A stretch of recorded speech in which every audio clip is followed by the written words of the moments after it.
So there's plenty of red-hot action for you, and I can tell you plenty of drama to go with it as well. But I think we ought to start on a note of celebration as we go across to Upton Park for West Ham against Queen's Park Rangers, with the West Ham manager John Lyall receiving a gallon bottle of whiskey after being named Bell's Manager of the Month for January in the second division. But something else had been on John's mind for the last couple of days. Well, the pitch has been a worry for West Ham all week after so much heavy rain, but a good drying day today and 24 hours without rain. Well, it's looking a lot better than most people had feared. It's going to cut up quite obviously. It's going to be heavy. It'll be quite a slog out there for the 22 players.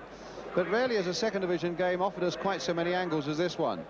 There's Paul Allen, that busy little West Ham midfield player, now opposed by his cousin Clive Allen, Queen's Park Rangers' leading scorer with 22 goals this season, including 2 against West Ham in September when Rangers won 3-0. There's Trevor Brooking of West Ham, and what a battle in midfield there's going to be against Tony Curry of Queen's Park Rangers, 2 England men with so much skill at their command. And a day when Phil Parkes, in the West Ham goal, for so long the cornerstone of the Queen's Park Rangers defence, now faces his old teammates. But here is Devonshire. A good advantage played there as it comes to Brooking. Oh, my word, across the face of that goal and just behind.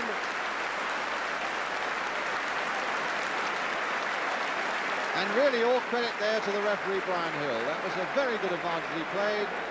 And it was West Ham's Trevor Brooking letting fly with the left foot wide of the post. In turn, finding Roeder. Allen. Roeder. Goddard's up through the middle. Here's Allen again.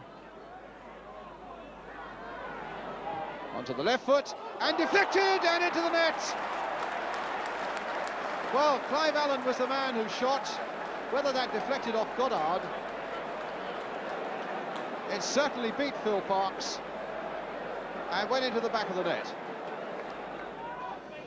Tommy Docherty with plenty to say for himself, and indeed should be fairly happy with his team a goal up. Ken Shellito, the former Chelsea manager, now working with Tommy, doing the pointing. But it's Devonshire now to Pike. Played in again there towards Brooking, and Pearson! 1-1.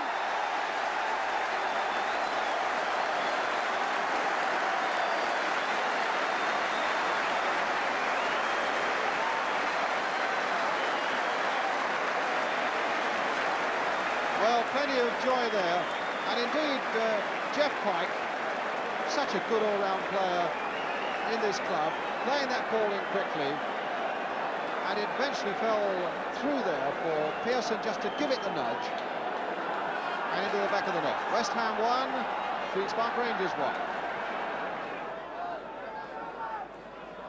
That's a nice touch by Devonshire. Paul Allen. Didn't give Lampard another chance. Oh, against the post there by Pearson. How unlucky. And what a goal that would have been. The whistle gone for a free kick for West Ham. Well, how unlucky West Ham were, because it was a ball played quickly by Lampard, and Pearson hit it first time, but against the crossbar. Devonshire's throw. Brooking.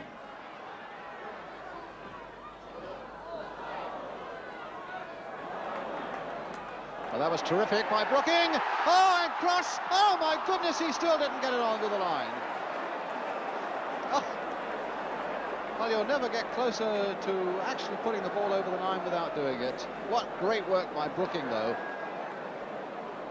Really battling there, get his cross in well. And Cross just couldn't get that touch.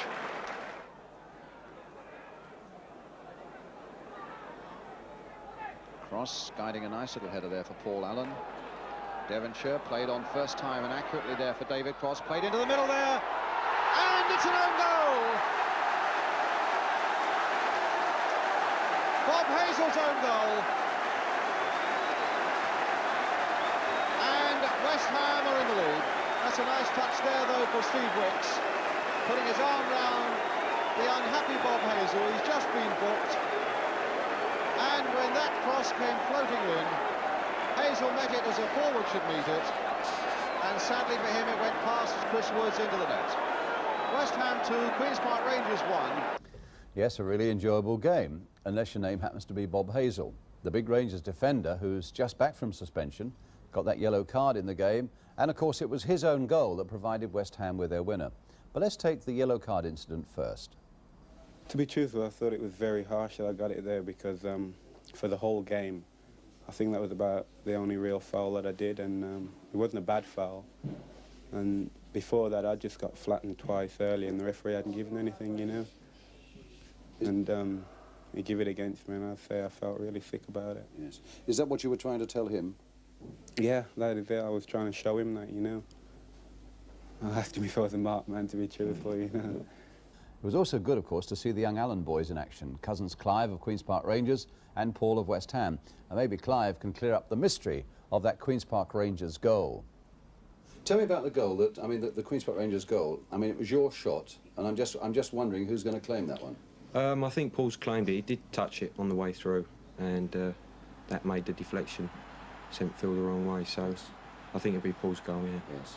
But then it was a good fight back by West Ham, wasn't it, after that, it was, Paul? yeah. It's 1-0 down. Thought we would be struggling then, but we didn't, so... But you couldn't have banked on an own goal, could you? No. Surprised to see that one going. Yes. Tell me, when did you last play against Clive? When I was about 9 or 10 was the last time. Really? Can you remember what teams they were for? Yeah, I played for Barrett's and Clive played for Q.P.R. Yeah, that's right, yeah. Yes. Yeah, I remember that. Can you remember the score? I think we won about 5-2 that day. I Yeah, think it they was a won that cup day, game. yeah. But there's no doubt about it, it was a good day for West Ham, now lying 7th in the table, and as you can see from the caption there, with games in hand. In fact, they've got 3 games in hand on the leaders, Leicester City, and they're only 5 points behind.